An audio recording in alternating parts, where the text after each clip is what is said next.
Hello guys, welcome back to the Great Chronicles of Brundor anniversary celebration, and today we'll be talking about the retrospective of the Great Chronicles of Brundor, such as what do I think of the production, would I change anything, would I redo it, and just my general retrospective thoughts on the track. So let's get into it. What do I think of the production? Here in the production now, I genuinely think that is below average. For me, the way I produce it now would be totally different, completely different. Like I just hear it now saying, oh, I should have done that, oh, I should have done that, oh. But the production on the guitars is solid. I will admit my guitar production on there is solid. The bass production is solid. It's more so the production of my vocals, the percussion, the synths and the drums I would change. But everything else though is pretty solid. And I still think it is very strong and worth a listen. Would I redo the whole song? I have thought of that at times. I generally have. I generally have thought, you know what, should I just redo this one day or give it another mix? But then I realise, no, people liked the song. If I say, oh well, it's not quite perfect, it needs to be this, that's not what music's about. Music is about vibes. Do you ever hear a song and go, this is a perfect vibe, I love the vibe of this song, it's got me vibing? You don't say, oh, the mix, oh, it's perfect, oh. You don't do any of that.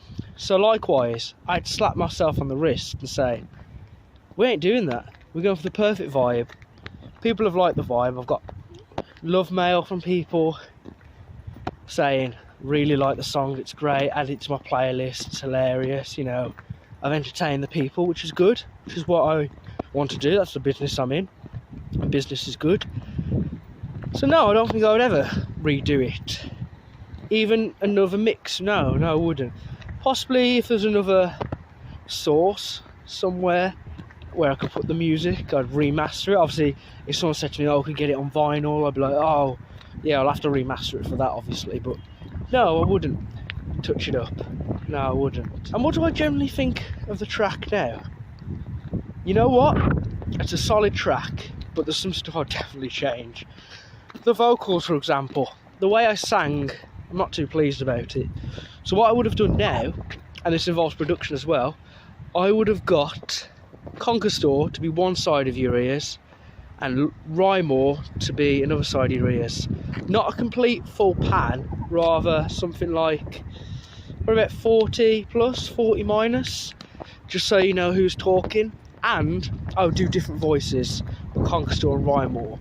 Whereas this one, you have to kind of know who the characters are and sort of feel your way through and go, oh, that's Conquistador talking. Right, now that's Rymore talking. Okay. Whereas if I did different voices, like Christopher Lee does, it would have worked. So that's one thing I would change. But overall, the track, it's a very fun track. It really is fun. My favourite part is that 2-minute intro. That 2-minute intro is one of the best things that I have ever written. I strongly believe that. To this day, I might write something better, but I genuinely believe that is one of the strongest things I've written. I'm in love with it. I'm genuinely in love with it. I hear it, or when I hear people play it to me, I'm like, oh, I flipping love this intro. Then the vocals come in, I'm like, oh, could have done that better. But no, I've learnt from it. The stuff I've learnt from the track, and it was a fun little side project. I have good memories of when I made the track. I keep thinking about them. The Great Chronicles of Brundor was a great way of my career as well, learning experience. I've had clients even say to me sometimes and say, oh, can you make it sound like the guitars in Chronicles of Brundor? Or, oh, the drums in that. I'm like, oh, you use that as a reference. Okay, that's good. And it's acted as a curb in my career as well. I can say, oh, I like the way I did that in that production, so I'll use that for that. Especially when I'm working with metal artists or rock artists, and I can always use the experience I have and try and apply it and tailor it. Because obviously every studio session needs to be tailored. But there you go. I still enjoy this track.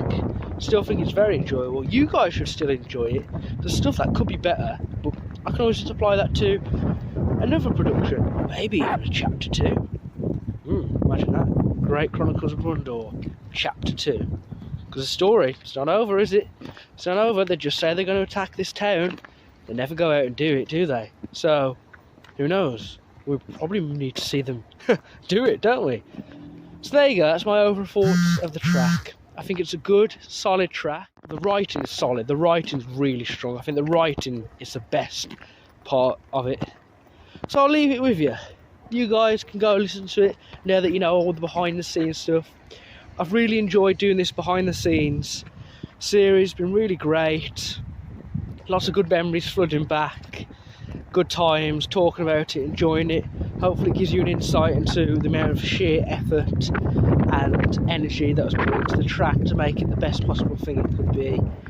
And hopefully you go listen to the track now and go, wow, I like this a lot more. Because I certainly appreciate it a lot more myself going back doing this retrospective.